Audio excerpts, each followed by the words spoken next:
What's up, guys? I want to do a new series where I drop a video the day of or the day after the most recent Supercross race and eventually the motocross races. I'd like to just talk through the races and give you kind of my feedback and thoughts on what happened. Dude, tonight, Detroit Supercross was insane. The track to me seemed kind of, I don't know, I wouldn't say boring, but it was really simple. Like Jet Lawrence on the podium said that it was an easy track, it was pretty straightforward. And I really agree with that. Like, I really thought the track layout itself was just, there wasn't really much variation. It was really simple. I didn't really seem like there was much of a challenge to it.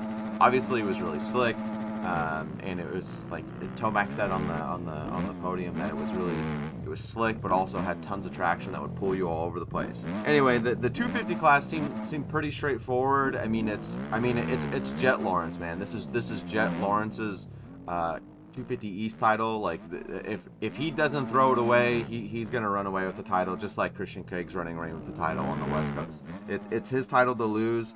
I was really disappointed with Hampshire, to be honest. Just the season, like, I expect Hampshire to be super fast and really aggressive, but like I guess it's just his starts, but he just really hasn't performed for me, and tonight was another example of that. People in the 250 class that really stood out to me that were really impressive. Pierce Brown, like, I know that he's fast and he's got the pace, but holy cow, he was moving tonight. Like, he looked so good, he looked so aggressive. He looked like Moseman, really. I kept thinking that we were watching the West Coast and it was Moseman. Also, Jordan Smith.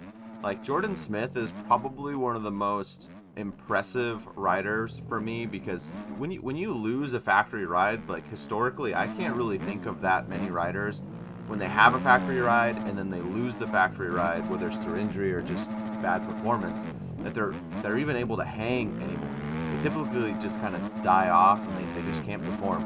But Jordan Smith is, like, he's doing it. Like, he's ripping and he looks really good, and I think he's proving that he deserves a really good ride. But pretty much 250s, it's Jet Lawrence's championship. There's no ifs, ands, or buts about that. 450s, oh my gosh. This was the most insane and probably the most, like, impactful race well, it is the most impactful race of the season so far. Anderson looked so good, dude. Like, he was flying. Tomac's, like, pass on Anderson was insane, though.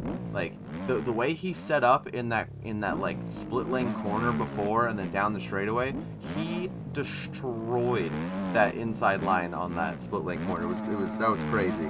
But Anderson looked really good. It was sick to see Anderson catch back up. And then, oh my gosh, the carnage. Cooper Webb just, like, jumps a triple that he's not supposed to jump, and Chase Sexton has nowhere to go and lands right on top of him. I feel bad for Sexton. I'm a little bit hard on Sexton. I feel like he throws away a lot of races, but this is pretty unfortunate for him. I feel like this is like a Faulkner thing. He had nowhere to go. It's totally not his fault, and he totally just got cleaned up. But Cooper Webb, I've never seen a rider do that at this level, or like forget where they are on the track. Like, nobody in practice or the heats or anything jumped that triple. So for him to just randomly jump it, like Carmichael said, like, he had to have forgotten where he was. Cooper Webb to be riding around with one arm for like 10 laps or like 6 laps, like, it shows so much heart of Cooper Webb to do that. I really like the guy. I'm gutted for him. I mean, hopefully his arm's not completely broken, but that was a tough one, dude. And then what the heck happened to Anderson? It looked like obviously he just washed his front end, but it looked like he cracked his head really hard. Because, like, as someone that's had a couple concussions before, that's what it looks like. You smack your head, you get up and you think you're okay, and then if you saw, like, Anderson rode away and then just, like, collapsed. And I think he, like, passed out again. Because when they were showing him sit on the side of the track, he was, like, breathing super heavy. It looked like someone that just passed out. Because it reminded me of myself when I hit my head really bad and passed out. That was a weird one, though. I haven't seen that at this level either, where someone hits their head, gets back up, rides, and then falls over again. But man, what a crazy night.